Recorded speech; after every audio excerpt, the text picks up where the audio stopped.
One at the top of the mountain. Here he goes. Showing the pace that he's showing is unbelievable now. The early 2000s were dominated by Holden when it came to V8 supercars. The VT and VX Commodores were far superior to the AU Falcon, taking a lot of Australia's biggest races, the Enduros and Championships, when the AU Falcon was continually the bridesmaid. In 2000, the race was known for being a very, very wet Bathurst 1000, and there was one car that popped up as a possible contender, which was not expected at the halfway point of the year. This car is the car you're looking at now, car 31, the Supercheap Auto Steve Ellery Racing Falcon. The lead up to the 2000 FAI Bathurst 1000 saw a visit to Sandown, and in those days it wasn't an enduro, it was a sprint round. Now, a stronger than normal qualifying result for car 31 saw it start on the first couple of rows and be able to mix it directly with Mark Scaife, Craig Lowndes and a lot of the other drivers that had been winning a bulk of the races. Now, what was evident is car 31, when given the clear air, it could stretch its legs down the long straights at Sandown and took a race win, which was not on the cards at the start of the weekend. You can see in this video, they were all over the rear bumper of car 31, the Supercheap Falcon, in all the corners, but as soon as those straights came, it held its own and cleared out comfortably, which was the reason why it won the race. Now, at that point, Bathurst was coming up, and all of a sudden, car 31 was spoken about as a real contender.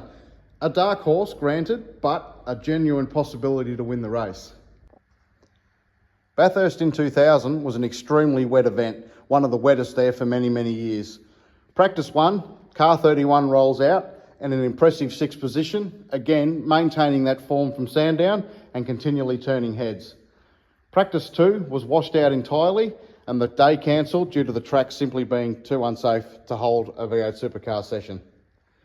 Practice 3 rolled around and again a strong showing, top 15 result. Expectations were high when it came to qualifying with a top 10 shootout in play, and all that needed to happen was to qualify the car inside the top 10 for the very first shootout berth for this car.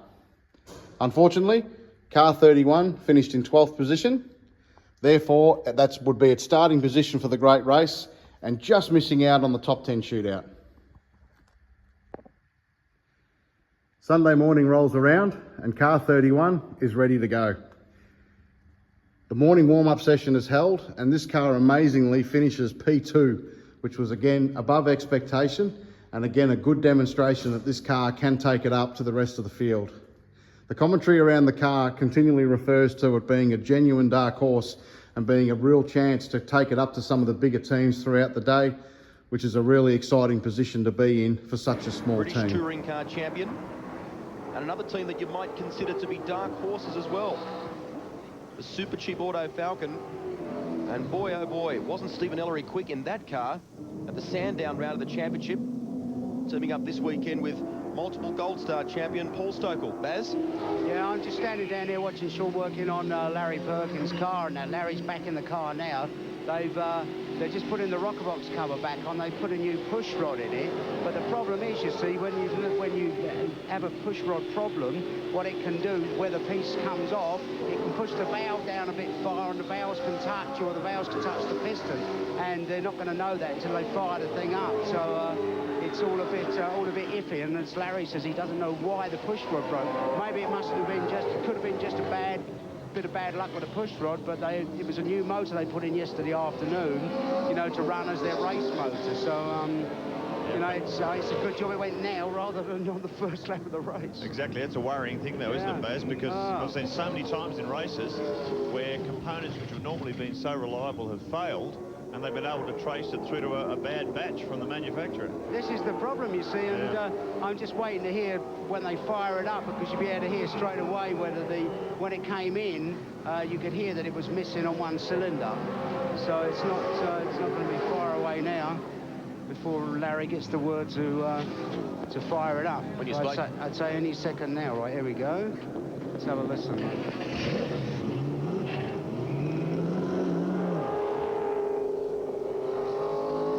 Dr. Sheen? Yeah, I would say sounded pretty good. Let's have a... What, it sounded all right, Sean?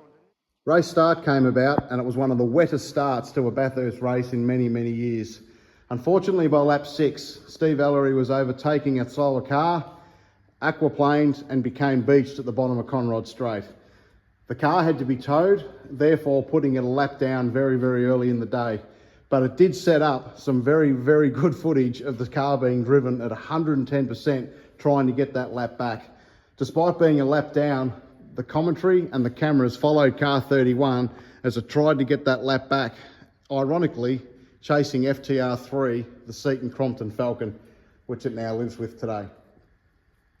Because that could be a strategic blunder for not getting the yellow flag periods for a moment. This team have got to perform their compulsory brake pad change. It's going to lose them a lot of track time. Look at Stephen Ellery. He's desperate to get past these two. Greg Crick at the wheel. So a dramatic moment for the K&J team, already involved in that incident on top of the hill. Oh, and a big push from the Supercheap Autos car, running a lot further down the field. Ellery's actually running in 31st position at the moment and desperately trying to unlap himself. Very close company coming out of there, coming up the hill, and Ellery is really charging. There we are on board the Supercheap Auto in-car camera. Stephen Ellery trying desperately to fight back from that error early in the race that cost him so much time, sitting stuck high-sided on the curb. So this is a courageous drive from the Queenslander. This tremendous little team, very much a family-oriented team. Frustratingly, as the day went on, car 31 continued to show its raw pace, overtaking some of the main contenders in the race, trying to get the lap back that it lost so early on. Again, this drew the eye of the cameras and commentators, referring to the car as one of the strongest in a straight line. And now he has been driving the wheels off this car to try and get himself back into contention. Incredible performance from him when you consider he's had 2 spins, one down at the chase and one at the top of the mountain. There he goes. Showing the pace that he's showing is unbelievable now. On the outside of Larry Perkins in the Castrol Commodore. Here he comes, Stephen Ellery sweeping down into the chase. That is one less car he's got to pick off in his bid to unlap himself. Yeah, that car's got some speed in a straight line. We saw that at Sandown in the recent touring car round. Team's engine. Unfortunately, being driven so hard early on in the day, car 31 expired on lap 82 and therefore was a did not finish for the 2000 FAI Bathurst 1000. Ironically, this car had unfinished business and returned to Bathurst in 2002 as car 30 and was driven by Luke Youlden in the Konica Series race.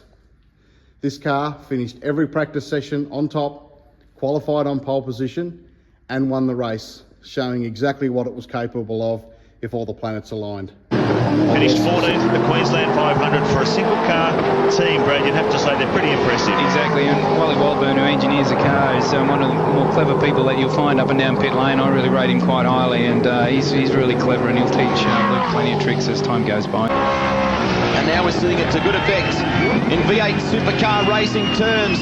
Luke Youlden will take out the Konica V8 Supercar Challenge. Well, could that be a portent of things to come, Brad Jones? Let's see Falcons winning V8 Supercar races very often. Hopefully you'll see a white one.